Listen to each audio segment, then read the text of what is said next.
안녕하세요. 건강프라임 이지혜입니다.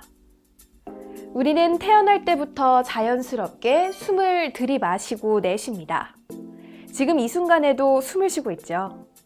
이는 우리에게 반드시 필요한 작용이기 때문에 숨을 담당하는 기관인 코의 역할이 무엇보다 중요할 텐데요. 만약 코에 엄청난 공간이 생겨 뻥 뚫리게 된다면 어떨까요? 오늘은 하비갑계와 깊은 연관이 있는 빈코증후군에 대해 알아보겠습니다.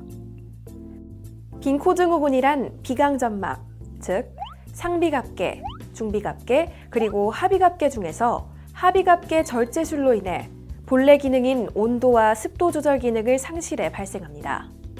코 안에는 하비갑계가 꽉 차 있어야 하는데 아예 없어져 버린 상태가 되는 거죠.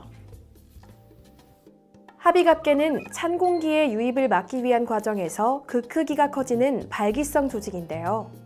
차갑고 건조한 환경으로 인해 하비갑계가 커지게 되기 때문입니다. 그런데 이때 커지게 된 하비갑계에 이상이 생겨 제 기능을 하지 못할 때 계속 커져 있는 하비갑계를 잘라버리는 방식으로 해결하기도 하는데요. 경우에 따라서는 오히려 하비갑계를 잘라버림으로써 남은 하비갑계도 그 기능을 완전히 잃어 코가 막히지 않았는데도 오히려 코 막힘을 호소하게 되는 빈코증후군이 되기도 합니다. 그렇다면 실제로 빈코증후군을 겪게 되면 어떤 느낌과 증상을 겪게 될까요? 실제로 베르누이 법칙에 의해서 오히려 공기가 깊이 들어가지 못하고 폐 깊숙이 들어가지 못하고 입구에만 들어갔다 나오는 현상이 생기거든요. 그렇게 되면 이게 굉장히 심한 답답함, 코막힘을 호소하게 됩니다. 그래서 굉장히 공황에 빠질 정도의 코막힘이 생기거든요. 코막혀서 마치 죽을 것 같다라는 이야기를 빈코증후군 환자들이 굉장히 표현을 많이 하거든요. 그래서 이제 그런 코막힘 증상과 하비갑계가 없으니까 콧물을 분비할 수가 없습니다. 그래서 건조한 기가 들어오면 콧물을 1.8리터 콧물을 내서 촉촉하게 유지해 줘야 되는데 그렇지 못하니까 건조한 게 그냥 들어가게 되죠. 입이 바싹 말랐을 때 계속 건조하게 했을 때 그 느낌하고 똑같은 느낌이 코 안에 있다고 생각하시면 되죠. 그래서 코막힘과 건조함이 빈코증후군의 대표적인 증상이 되겠고 그 외에도 따가움, 피곤함, 현기증 등이 동반될 수 있습니다. 심한 경우에는 공황장애로까지 이어질 수 있죠. 따라서 과도한 코스프레이 혹은 혈관 수축제의 사용을 자제하고 하비갑계 절제술을 받을 때에는 조금 더 신중한 결정이 필요하겠습니다. 만약 이미 빈코증후군에 걸렸을 경우에는 어떻게 해야 하냐고요? 어떤 점에 주의해야 하는지 전문가의 의견을 들어보죠. 빈코증후군은 이제 온도, 습도를 조절하는 하비갑계를 잘라냈을 때 생기는 문제이기 때문에 이제 온도, 습도 조절을 하비갑계가 하는 것만큼 해주시는 게 좋거든요. 이제 온도, 습도를 역시 이제 조절하는 건데 습도는 가습기를 꼭 쓰시면 좋고요. 습도는 60에서 70% 이상, 그보다 더 하시는 것도 상관없고요.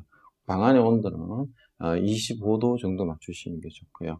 외출하실 때는 이제 일회용 마스크가 아니라 방한대 마스크, 두꺼운 마스크를 써서 온도, 습도가 이제 도망가지 않게 해주는 게 굉장히 좋습니다. 빈코증후군에 관련된 몇 가지 궁금증을 알아보겠습니다. 첫째, 빈코증후군은 완치가 가능한 질환인가요? 이 질환은 하비갑계를 과도하게 잘라낸 것이기 때문에 완치된 경우는 없습니다. 하비갑계가 원래의 크기대로 복구되는 것이 어렵기 때문인데요. 하지만 제대로 된 치료로 어느 정도까지는 회복이 가능합니다. 둘째, 빈코증후군에 걸리면 후각에도 문제가 생기나요? 그럴 수도 있고 그렇지 않을 수도 있습니다. 하비갑계가 아닌 다른 신경이 후각을 담당하고 있지만 코 속이 건조해지면서 냄새를 맡지 못하는 경우가 생길 수 있습니다. 또 코 자체가 건조해지면서 우리 입안도 건조해지고 이로 인해 맛을 느끼지 못하게 될 수도 있죠. 셋째, 빈코증후군의 치료는 어떻게 이루어지나요? 이 질환 역시 다른 비염과 똑같이 하비갑계가 원래의 기능을 회복할 수 있도록 하는 치료가 진행됩니다. 다시 말해 온도와 습도 조절을 정상적으로 할 수 있도록 코 안을 따뜻하고 촉촉하게 만들어주는 겁니다. 앞서 언급했듯 완치는 어렵지만 일상생활에 지장이 없을 정도의 치료는 가능한 것으로 보고 있습니다. 빈코 증후군을 가진 사람은 보통의 경우보다 코 안에 많은 공간을 가지고 있습니다. 하지만 모순적이게도 코막힘을 호소하게 되죠. 특히나 합의갑기의 손상은 숨 쉬는 것을 비롯해 우리의 일상생활에까지 많은 불편을 야기할 수 있다는 점 반드시 기억하고 코를 항시 따뜻하고 촉촉하게 유지할 수 있도록 하는 것이 좋겠습니다. 지금까지 빈코 증후군에 대해 알아보는 시간 건강프라임이었습니다.